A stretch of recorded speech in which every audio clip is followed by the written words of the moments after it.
Start. The first word is sick, which means suffering from illness or feeling unwell. मतलब अच्छा नहीं लगना, बीमार होना, जिसे हम सिक को हिंदी में हम बीमार कहते हैं और मराठी मध्ये त्याचा मीनिंग होतो आजारी. तर सिक म्हणजे आजारी. The sentence is she couldn't go to school because she was sick. वो स्कूल नहीं जा सकी क्योंकि वो बीमार थी.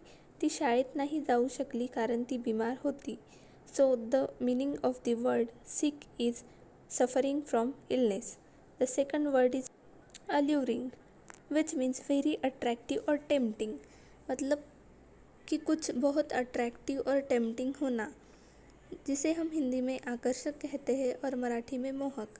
सो the meaning of the word alluring is very attractive और tempting. The sentence is the sunset over the ocean was truly alluring. मतलब जो सनसेट था ओशन पर का वो बहुत ही alluring था. Then the third word is sturdy, which means strong and well built. मतलब कुछ बहुत स्ट्रॉन्ग और वेल बिल्ट होना, जिसे हम हिंदी में ताकतवर कहते हैं और मराठी में मजबूत कहते हैं. The sentence is the table is made of sturdy wood so it will last for year. So जो ये टेबल था वो बहुत मजबूत वुड से बना हुआ था, इसलिए वो बहुत सालों तक टिक सकता है. So sturdy means strong and well built, मतलब मजबूत होना. स्टर्डी मीन्स मजबूत होना. Fourth word is offend, to hurt someone's feeling और इंसल्टिंग देम. मतलब किसी की फीलिंग्स को हर्ट करना, किसी का अपमान करना, ठेस पहुंचाना, जिसे हम मराठी में किसी कोणाचं मन दुखवणे असं म्हणतो. सो ऑफेंड मीन्स अपमान करना. I didn't mean to offend you with my words. मतलब मुझे मेरे शब्दों से तुम्हारा अपमान नहीं करना था. सो ऑफेंड मीन्स किसी को ठेस पहुंचाना, कोणाचं मन दुखवणे. So the fifth word is worthy. Worthy means deserving respect, recognition और अ रिवॉर्ड. मतलब कोई डिज़र्व करता होगा रिस्पेक्ट, रिकग्निशन और रिवॉर्ड, तब हम वर्दी वर्ड यूज़ कर सकते हैं, जिसका हिंदी में मीनिंग होता है काबिल और मराठी में योग्य. So the sentence is she is worthy of the award for her hard work. वो उस अवार्ड के काबिल थी क्योंकि उसने बहुत हार्ड वर्क किया था. वर्दी मीन्स काबिल, या मराठी में हम उसे कह सकते हैं योग्य होना. Then the sixth word is ransom, which means a sum of money demanded for the release of captive. मतलब अगर किसी ने किसी को किडनैप किया होगा तो जो वो पैसे मांगते हैं रिलीज़ करने के लिए, तो हम उसे रैंसम मनी कहते हैं, जिसे हम हिंदी में फिरौती कहते हैं और मराठी में खंडनी. The sentence is the kidnappers demanded a huge ransom for his release.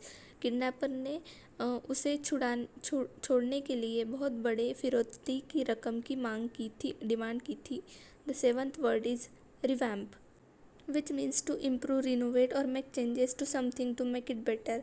मतलब किसी में इम्प्रूवमेंट करना ताकि वो बहुत बेटर हो सके और बेटर हो सके, जिसे हम हिंदी में कहते हैं सुधार करना. मराठीमध्ये त्याला म्हणतात सुधारणा करणे. रिवॅम्प म्हणजे सुधारणा करणे. The sentence is the company decided to revamp its website for a modern look. मतलब उस कंपनी ने सुधारना करने का डिसाइड किया उनकी वेबसाइट को, ताकि वो मॉडर्न लुक में आ सके. Then the eighth word is beware. Beware means to be cautious, which means Hindi में उसे कहते हैं सावधान रहना, मराठी में सावध रहा. Sentence is beware of scams when shopping online. मतलब हमने सावधान रहना चाहिए स्कैम से जो ऑनलाइन शॉपिंग करते वक्त होते हैं उनसे. बिवेयर मीन्स सावधान रहना. To be cautious, beware means to be cautious, सावधान रहना, और जिसे हम मराठी में कहते हैं सावध रहा. Then the ninth word is tremble, to shake involuntary, often due to fear, cold और एक्साइटमेंट. मतलब ऐसे हमें जब डर लगता है या ठंडी बजती है तब हम ऐसे शेक करते हैं, जिसे हम हिंदी में कहते हैं थरथराना और मराठी में थरथरने. The sentence is she began to tremble with fear when she heard the thunder. जब उसने वो थंडर की आवाज़ सुनी तब वो डर की वजह से थरथराने लगी. Tremble means to shake involuntary, जिसे हम हिंदी में कहते हैं थरथराना. Then the 10th word is condolence, which means an expression of sympathy specially for someone who has lost a loved one. मतलब किसी को सिंपथी दिखाना, जिसे हम हिंदी में कहते हैं सहानुभूति प्रकट करना और मराठी में कहते हैं सहानुभूति दाखवणे. The sentence is he sent a message of condolence to his friend after the loss of his father.